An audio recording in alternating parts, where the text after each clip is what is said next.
एक छोटे सा गांव था। वहाँ के लोग सरल स्वभाव के थे। सुबह सब काम पर जाते और शाम होते ही लोग थके हुए घर को आ जाते। इन्हीं मेहनती लोगों के बीच रहता था मोहन, जो रोज सुबह अपने अंडे का ठेला ले जाता। ठंडी हवा में अंडों की खुशबू फैल जाती। जो लोग खेत में जा रहे होते वो भी खुशबू से खींचे चले आते थे। मोहन ऊपर से अंडे में पीसा नमक और चाट मसाला डालता था। अरे मोहन, तूने तो कमाल कर दिया। ये अंडों का ठेला कमाल है। अगर एक बार खा लो तो दिन भर ताकत रहती है। मुझे बहुत अच्छा लगता है जब तुम्हें मेरे अंडे अच्छे लगते हैं तो। भाई, जो तुम ऊपर से चाट मसाला और पिसा नमक डालते हो ना, तो स्वाद डबल हो जाता है। भाई, यही तो मसाले का राज है। ऐसा कहकर और अंडे खाकर लोग वहाँ से चले गए। मोहन के अंडे भी बिक गए। मोहन अपना ठेला समेट रहा था। तभी एक बूढ़ी औरत आई और बोली, अरे बेटा, क्या बेच रहे हो? अम्मा, उबले अंडे बेचता था, लेकिन अभी सब खत्म हो गए। अरे बेटा, बस उबले अंडे ही बेचते हो? इसमें तो पेट कैसे भरता होगा? अगर इनके साथ रोटी भी दे दिया करो तो लोगों का पेट भर जाएगा। पर अम्मा, मैं तो सिर्फ उबले अंडे बेचता हूँ। अंडे और रोटी साथ में कैसे खाएंगे लोग? अरे बेटा, अंडे को थोड़ा मसाला लगाकर अंडे की करी बना दो और उसके साथ रोटी बेचो। देखना, लोग और भी खुशी खुशी खाएंगे। तुम्हें ज्यादा मुनाफा होगा और गांव वालों का पेट भी भरेगा। सुरेश ने गंभीर होकर सोचा, पर कुछ बोला नहीं। अम्मा, बात तो सही कह रही हो, मगर ये सब करना मेरे बस की बात नहीं है। कोशिश किए बिना कैसे पता चलेगा बेटा? सोच कर देखना। इतना कहकर अम्मा अपने धीमे कदमों से आगे बढ़ गईं। सुरेश देर तक उनके शब्दों पर विचार करता रहा, मगर फिर सिर हिलाकर बोला, नहीं, ये सब झंझट मेरे बस का नहीं। उबले अंडों से ही काम चलता है तो ठीक है। उसने ठेला उठाया और घर की ओर चल पड़ा। मगर अम्मा की बात उसके दिल के किसी कोने में गहराई से बैठ चुकी थी। सुरेश उस दिन घर लौटा तो थका हारा जरूर था, मगर मन से और भी बोझिल था। जैसे ही उसने चारपाई पर बैठकर थोड़ी देर आराम करने की कोशिश की, बाहर से किसी की तेज आवाज आई। ओ सुरेश! अरे सुरेश, कहाँ गया रे तू? बाहर आ। सुरेश चौंक कर उठा। कौन बुला रहा है? सोचते हुए बाहर निकला। दरवाजा खोलते ही उसने देखा कि गांव का जमींदार सामने खड़ा था। सुरेश का दिल धड़क उठा। मन ही मन बोला, लगता है कर्जे के पैसे मांगने आया है। अब क्या जवाब दूंगा? जमींदार ने सख्त लहजे में कहा, 4 महीने हो गए रे सुरेश, कब लौटाएगा मेरे पैसे? याद है, यही ठेला लगाने के लिए मैंने तुझे रुपए दिए थे।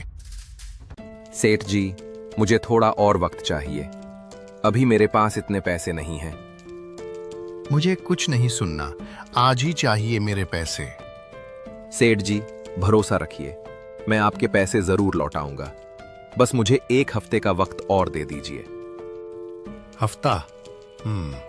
अच्छा, लेकिन सुन ले सुरेश, अगर 2 हफ्ते बाद भी पैसे नहीं दिए तो तेरा ये ठेला भी बेचवा दूंगा और तुझे चैन से जीने नहीं दूंगा, समझा?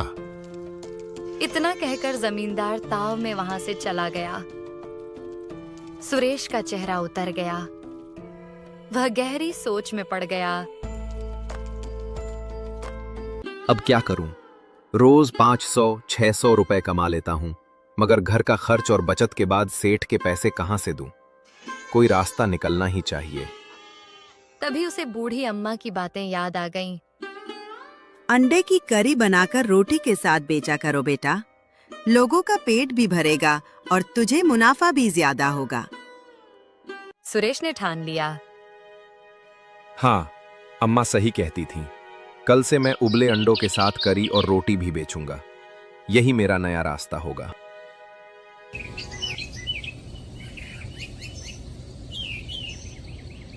अगली सुबह सुरेश ने रात भर जाग कर करी और रोटियों की तैयारी की थी। उसने ठेले को अच्छे से साफ किया।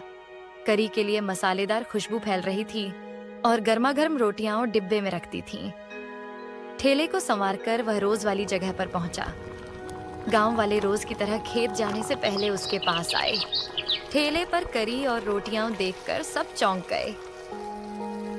अरे वाह सुरेश, आज तो ठेला कुछ नया नया लग रहा है।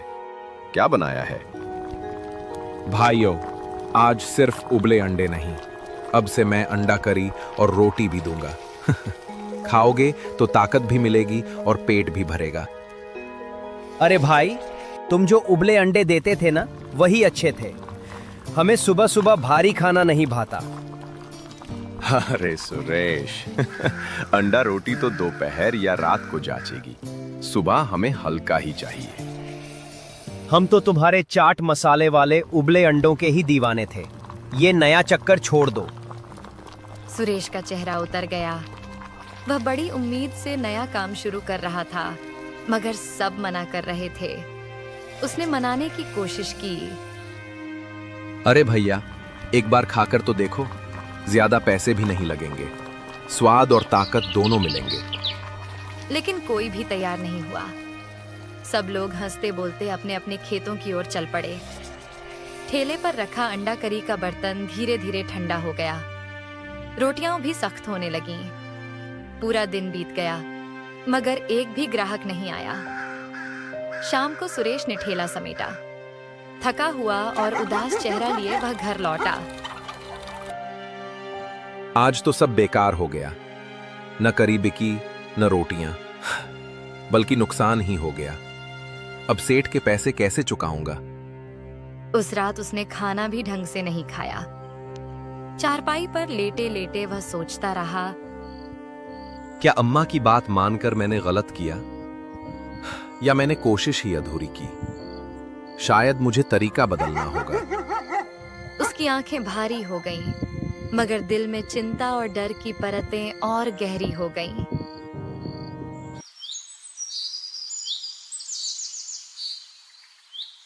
सुबह सुरेश उठा तो मन अब भी भारी था। पिछली दिन की हार उसके दिल पर बोझ बनी हुई थी। वह चारपाई पर बैठा सोचने लगा, अब क्या करूं?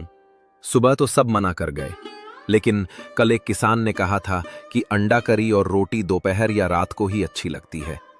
अगर मैं दोपहर में भीड़ वाली जगह पर ठेला लगाऊं तो शायद किस्मत बदल जाए। उसने तुरंत ठान लिया।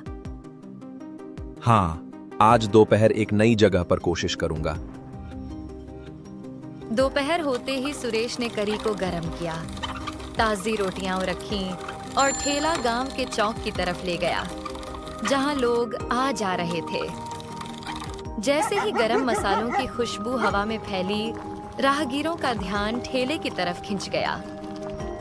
सबसे पहले एक बूढ़े काका पास आए। अरे बेटा, क्या बेच रहे हो? काका, अंडा करी और रोटी है। 2 अंडे और 2 रोटी, 60 रुपए प्लेट। अरे वाह, एक प्लेट दे बेटा। सुरेश ने जल्दी से करी गरम की, ऊपर से हरी धनिया और मसाला छिड़क कर प्लेट सजाई।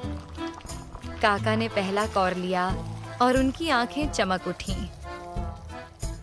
वाह बेटा, मजा आ गया। अंडा करी तो एकदम जायकेदार है, तीखी भी और मजेदार भी। सुरेश का मन प्रसन्न हो गया। चलो, पहला ग्राहक खुश हुआ। तभी 2 किसान जो खेत से लौट रहे थे ठेले के पास आ गए।